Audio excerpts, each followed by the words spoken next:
Energía almacenada en un capacitor. Cualquier configuración de carga eléctrica tiene cierta energía potencial U, igual al trabajo W, que puede ser negativo o positivo, realizado por un agente externo que conjunte las cargas que originalmente se suponen separadas infinitamente y en reposo. En particular, para llevar cargas a las placas de un capacitor, se realiza un trabajo por un agente externo, el cual se refleja en energía eléctrica almacenada en el dispositivo. El agente externo que realiza el trabajo para cargar el capacitor puede ser una batería, por ejemplo. Sean Q' y V', la carga y el potencial, respectivamente, en el capacitor, con capacitancia C en un instante cualquiera t. Ahora se transfiere un pequeño incremento de carga de Q, con lo cual se da un incremento también de energía de U, de energía potencial. Esta energía potencial pequeña está dada por diferencial de U igual a V' por dQ' igual a Q' sobre capacitancia por dQ'. Y esto es por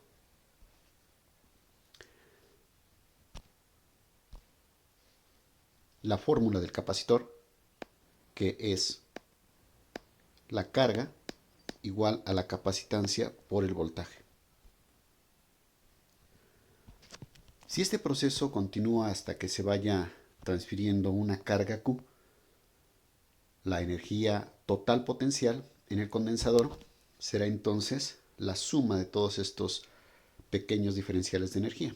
Es decir, la energía total será igual a la integral del diferencial de U. Por lo tanto, esto es la integral de Q' sobre C de dQ' desde 0 hasta Q.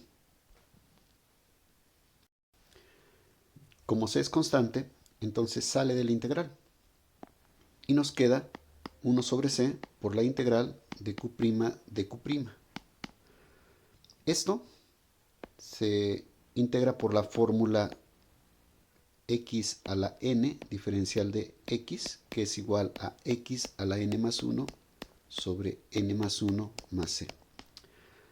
Entonces, esta integral nos va a quedar como 1 sobre c por q' sobre 2 evaluado desde 0 hasta q, y al hacer la evaluación pues nos queda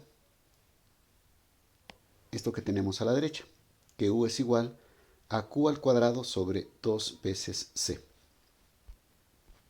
Ahora, por la fórmula del capacitor, que es q igual a c por v, de aquí podemos despejar a c y sustituirla en esta fórmula que acabamos de obtener, o directamente sustituir q. Entonces nos queda c por v y todo esto al cuadrado sobre 2c.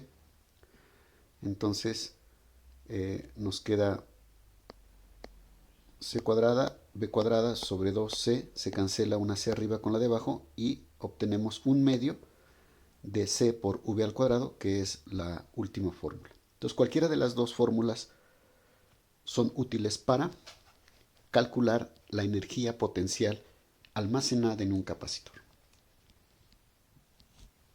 En un capacitor de placas paralelas, no considerando el efecto del borde, el campo eléctrico tiene el mismo valor en todos los puntos entre las placas. Se deduce que la densidad de energía U, que es la energía almacenada por unidad de volumen, deberá también ser la misma en todas partes entre las placas. Esta densidad de energía la denotamos por una U minúscula, y que es la energía almacenada U dividida entre el volumen de el espacio que hay entre las placas. Al tratarse de un capacitor de placas paralelas, ese volumen está dado por A por D. O sea, nos queda entonces que la densidad de energía es U sobre AD, y como U está dado como un medio de C por V al cuadrado y el AD es el volumen, entonces al sustituir la capacitancia de este capacitor de placas paralelas, que es igual a epsilon 0 por A sobre D, y al realizar operaciones nos queda que la densidad de energía es igual a epsilon 0 sobre 2 por V sobre D al cuadrado. Cuando tenemos un campo eléctrico uniforme y nos desplazamos desde un punto A hasta un punto B en dirección opuesta al campo, si los puntos están separados una distancia L, entonces la diferencia de potencial entre estos dos puntos será igual al campo por la longitud, de donde el campo es igual a la diferencia de potencial sobre L. La diferencia de potencial para un capacitor lo denotamos por V, y L, pues en este caso, la distancia entre las placas. Entonces nos queda V sobre D, y eso es igual al campo eléctrico. Por lo que en este paréntesis se sustituye E, y la fórmula final es la que tenemos aquí abajo. La densidad de energía potencial es igual a 1/2 de epsilon 0 por E al cuadrado. Ejemplo. Un capacitor C1 de 3.55 microfaradios se carga a una diferencia potencial V0 igual a 6.30 volt mediante una batería. Luego se retira la batería de carga y el capacitor se conecta, como se muestra en la figura, a un capacitor C2 de 8.95 microfaradios descargado. Después de cerrar el interruptor S, la carga fluye de C1 a C2 hasta que se llega al equilibrio. Teniendo ambos capacitores la misma diferencia de potencial V, ¿cuál es la diferencia de potencial común? Y B, ¿cuál es la energía almacenada en el campo eléctrico antes y después de que el interruptor S se cierre en la figura 9?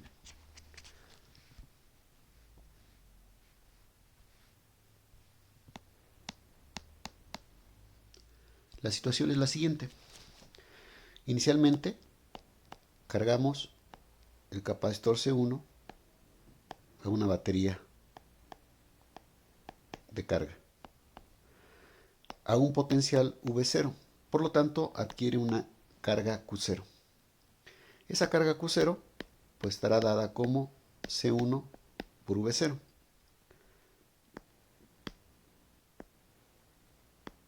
Por lo tanto Q0, incluso hasta podemos calcularla, y sería igual a 3.55 microfaradios por 6.30 volts, y que eso es igual a 22.4 microcoulomb. Después se desconecta la batería y ahora se conecta el capacitor C1 a un capacitor C2, como se indica aquí en la figura, pero sin cerrar el interruptor. Entonces la carga Q0 está íntegra en el capacitor C2. Cuando se cierre el interruptor, entonces la carga Q1 empieza a fluir, Q0 empieza a fluir hasta el capacitor C2. Y por lo tanto, al estar en el equilibrio, al llegar al equilibrio, la carga en el capacitor C1 disminuye a Q1 y en el capacitor 2 llega una carga Q2. Estas dos cargas cumplen que la suma de estas cargas es igual a la carga inicial Q0. En el capacitor Q1 se cumple que Q1 es igual a C1 por V. V es el potencial en equilibrio, de equilibrio. Para el capacitor C2 se cumple que Q2 es igual a C2 por la diferencia de potencial V. Entonces sustituimos 1, 2 y 3 en esta ecuación y por lo tanto tenemos que C1 por V más C2 por V debe ser igual a C1 por V0. De aquí se factoriza teniendo V por C1 más C2 igual a C1 por V0, de donde obtenemos que V es igual a C1 sobre C1 más C2 por V0. ¿Okay? Y con esto entonces estamos respondiendo el inciso A. Solo hacemos la sustitución. Entonces tenemos que el potencial de equilibrio, que es igual a C1 sobre C1 más C2 por V0, esto es igual a 3.55 microfaradios sobre 3.55 microfaradios más 8.95 microfaradios, y todo esto multiplicado a 6.30 volts. Y esto es igual a 1.79 volts. En el inciso B se nos pide encontrar la energía almacenada antes y después de haber cerrado el interruptor. Entonces, sean U0, energía almacenada,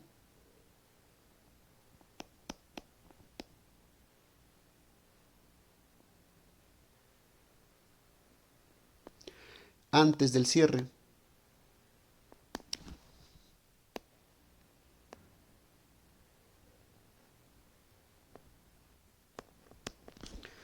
y U, energía almacenada después del cierre.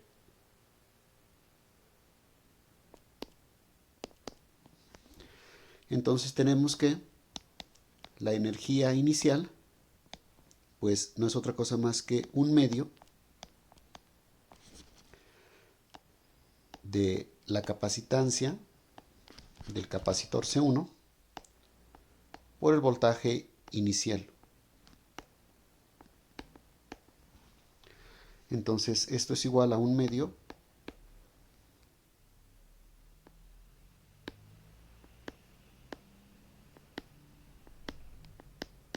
de 3.55 microfaradios por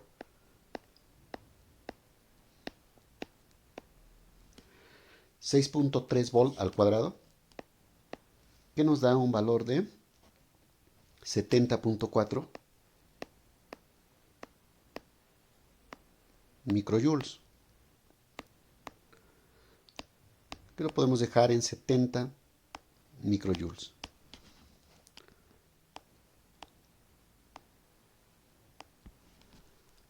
Por otro lado, después del cierre, la energía almacenada será la suma de las energías. La energía almacenada en el capacitor 1, que la denotamos por U1, más la energía almacenada por el capacitor 2. Y esto es igual, usando la misma fórmula, sería un medio de C1 por el voltaje común al cuadrado más un medio de C2 por el voltaje común al cuadrado. Esto es igual a un medio de C1 más C2 por el voltaje común al cuadrado. Sustituyendo valores, esto es un medio de 3.55 microfaradios más 8.95 microfaradios por 1.79 volts, y todo esto al cuadrado. Entonces el resultado final es de 19.95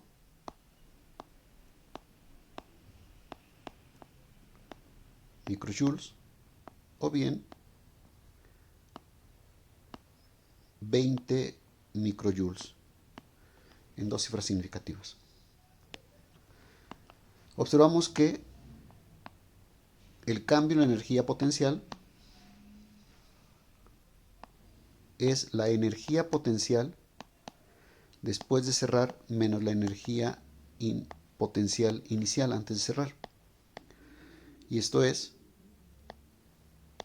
20 microjoules menos 70 microjoules, lo que nos da un valor de menos 50 microjoules.